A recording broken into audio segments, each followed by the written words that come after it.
রাধে কৃষ্ণ বন্ধুরা, কেমন আছেন আপনারা? আশা করি সবাই ভালো আছেন। আজকে আবার একটা নতুন ভিডিও নিয়ে হাজির হয়ে গেছি। ভিডিওটি শেষ অবধি দেখার অনুরোধ রইল। আজকের গল্প শরৎচন্দ্র চট্টোপাধ্যায়ের বিখ্যাত ছোট গল্প পথনির্দেশ। আজকে গল্পের তৃতীয় পর্ব। প্রথিক যেমন গাছতলায় রাধিয়া খাইয়া হাঁড়িটা ফেলিয়া দিয়া চলিয়া যায়, এবং তখন যেমন চাইয়া দেখে না হাঁড়িটা ভাঙিল কি বাঁচিল, সংসারে ৯০% লোক ঠিক এমনই করিয়াই সরস্বতীর কাছ হইতে কাজ আদায় করিয়া মা লক্ষ্মীর রাজপথের ধারে নির্মমভাবে তাহাকে ছুঁড়িয়া ফেলিয়া দেয়। একবার ফিরিয়াও দেখে না তিনি ভাঙিলেন কি বাঁচিলেন। গুণেন্দ্র সেই রূপ করে নাই। সে চিরদিন যেভাবে শ্রদ্ধা করিয়া সেবা করিয়া আসিয়াছিল, উকিল হইয়াও ঠিক তেমনি করিয়াই সরস্বতীর সেবা করিতে লাগিল। তাহার পরিবার ঘর পুস্তকে ভরিয়া উঠিয়াছিল।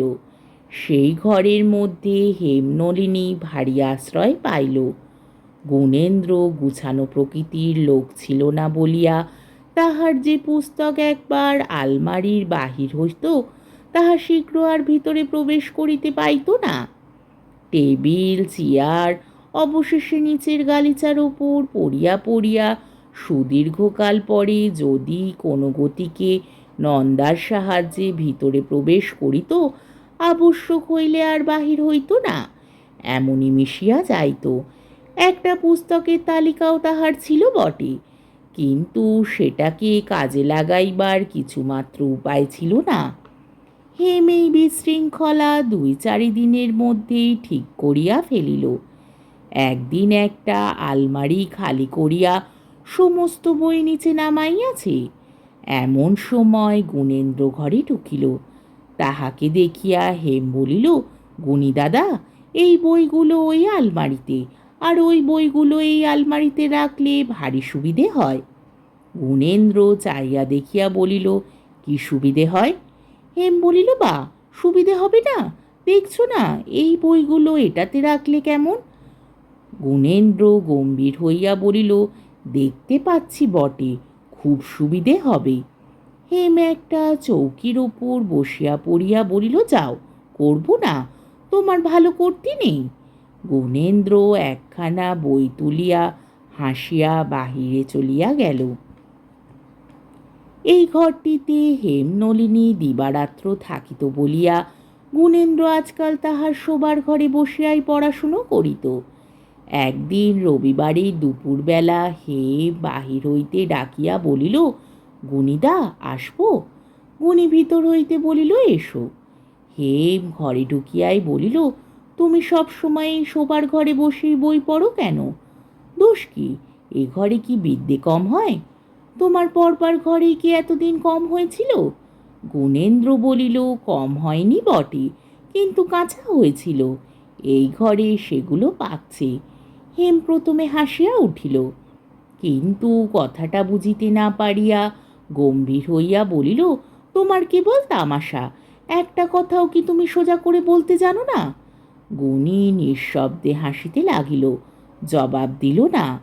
হেম বলিল, আমি কিন্তু জানি, ও ঘরে আমি থাকি বলেই তুমি যাও না। আমাকে তুমি লজ্জা করো, আমি কিন্তু তোমাকে একটুও লজ্জা করি নে। গুণী জিজ্ঞাসা করিল, কেন করো না? করা তো উচিত।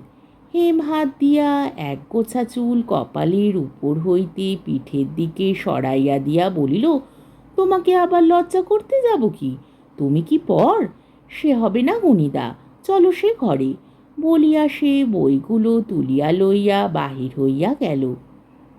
হেমের সর্বদা ব্যবহারের জন্য হার, চুড়ি, বালা প্রভৃতি কতগুলা অলঙ্কার গুণী কিনিয়া আনিয়াছিল। সুলোচনা দেখিয়া বলিলেন, কেন বাবা এসব? গুণী বলিল, এই কটিতে কি হবে মা? আরও তো ঢের চাই, শুধু হাতে তো বিয়ে পার হবে না।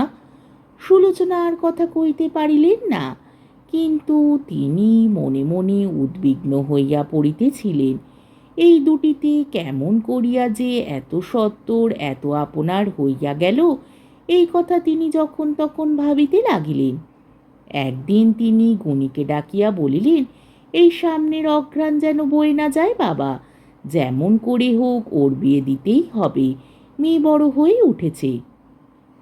গুণী বলিল, সেজন্য তুমি নিশ্চিন্ত থাকো মা, কিন্তু হাত পা বেঁধে জলে ফেলেও তো দিতে পারবো না, একটি সুপাত্র তো চাই।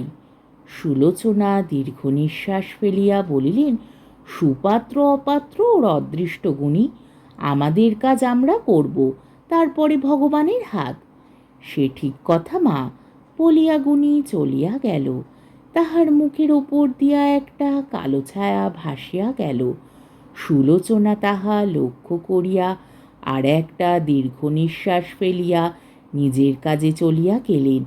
মনে মনে বলিলেন, না, ভালো হচ্ছে না, যত শীঘ্র পারা যায় পাত্রস্থ করা চাই। কয়েকদিন পরে হেম হঠাৎ ঘরে ঢুকিয়া বলিল, এখনো শুয়ে আছো, কাপড় পরনি, শিগগির ওঠো। গুণী বিছানার উপর শুইয়া চুপ করিয়া চাহিয়া রহিল। হেম আলমারির কাছে গিয়া খট করিয়া আলমারি খুলিয়া এক মুঠা নোট ও টাকা লইয়া আঁচলে বাঁধিল। চাবি বন্ধ করিয়া কাছে আসিয়া বলিল, তোমার পায়ে পড়ি গুণীদা, আর দেরি করো না, ওঠো, দোকান বন্ধ হয়ে যাবে। গুণী তাহার সাজগোজ দেখিয়া কতকটা অনুমান করিয়াছিল। জিজ্ঞাসা করিল, কোথায় যেতে হবে?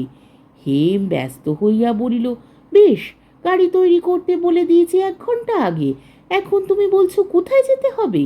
গুণী বলিল, কোচম্যান না হয় জানতে পারি কোথায় যেতে হবে, আমি তো কোচম্যান নই, আমি জানবো কি করে? হেম হাসিয়া উঠিল, বলিল, তুমি কোচম্যান কেন হবে গুণীদা? চলো, দোকান বন্ধ হয়ে যাবে। কোন দোকান? বইয়ের দোকান গো, তোমাকে মান্দা বলে যায়নি? আমি তাকে দিয়ে বলে পাঠিয়েছিলাম যে অনেক ভালো ভালো নতুন বাংলা বই বেরিয়েছে, আমি একটা লিস্ট করেছি। তাহার হাতে একটা কাগজের টুকরো দেখিয়া গুণী হাত বাড়াইয়া বলিল, লিস্ট দেখি। না, তাহলে তুমি কিনতে দেবে না? তাহলে চুরি করে কিনলেও পড়তে দেব না। হেম ক্ষণকাল চুপ করিয়া থাকিয়া বলিল, আচ্ছা চলো, গাড়িতে দেখাবো। সন্ধ্যার সময় তাহারা এক গাড়ি বই কিনিয়া ফিরিয়া আসিল। সুলোচনা দেখিয়া বলিলেন, ইস, এত বই কি হবে রে? গুণী বলিল, কি জানি মা, ওসব হেমের বই, কেবল কতগুলো বাজে বই কিনে টাকা নষ্ট করে এলো। সুলোচনা বলিলেন, তুই দিলি কেন? গুণী বলিল, আমি কেন দেব, চাবি ওর হাতে, ও নিজে টাকা নিলে, গাড়ি তৈরি করতে বলে দিলে, তারপর নিজে গিয়ে কিনে আনলে, আমি শুধু সঙ্গে ছিলাম বই তো নয়। হেম পুস্তকের রাশি নন্দাকে দিয়া মান্দাকে দিয়া এবং কতক নিজে বইয়া লইয়া তেতলার ঘরে চলিয়া গেল। সুলোচনা বলিলেন, গুণী, অত প্রশ্রয় দৃষ্ণে বাবা, কোথায় কার হাতে পড়বে তখন দুঃখে মারা যাবে। গুণী উপরে পরিবার ঘরে গিয়া দেখিল হেম গ্যাসের আলোর নিচে বসিয়া নতুন পুস্তকের পিছনে আঠা দিয়া নম্বর আঁটিতেছে এবং বলিল, মা বলেছেন তোমাকে আর প্রশ্রয় দেওয়া হবে না, কোথায় কার হাতে পড়ে দুঃখ কষ্টে মারা যাবে। হেম মুখ ফিরাইয়া ক্রুদ্ধ হইয়া বলিল, কেন মারা যাব? আমাকে গরিব দুঃখীর ঘরে দিলে আমি তার পরের দিনই পালিয়ে আসব।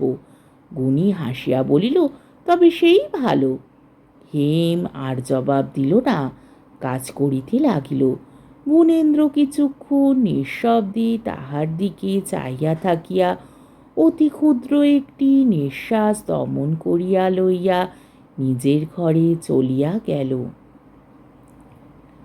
আজকের পর্বটি এইখানেই শেষ হলো। আমার ভিডিওটি যদি আপনাদের ভালো লেগে থাকে তাহলে আমাকে কমেন্টের মাধ্যমে আপনাদের মূল্যবান মতামত অবশ্যই জানাবেন এবং আমার ভিডিওটিকে লাইক ও শেয়ার করার ও আমার চ্যানেলটিকে সাবস্ক্রাইব করারও অনুরোধ রইল। তাহলে আজকের ভিডিওটা এই অবধি। পরের দিন আবার এই গল্পেরই চতুর্থ পর্ব নিয়ে হাজির হয়ে যাব। ততক্ষণ পর্যন্ত আপনারা সবাই ভালো থাকবেন, সুস্থ থাকবেন, সাবধানে থাকবেন এবং আমার ভিডিওটি দেখতে থাকবেন। তাহলে আজকে আসি। রাধে কৃষ্ণ।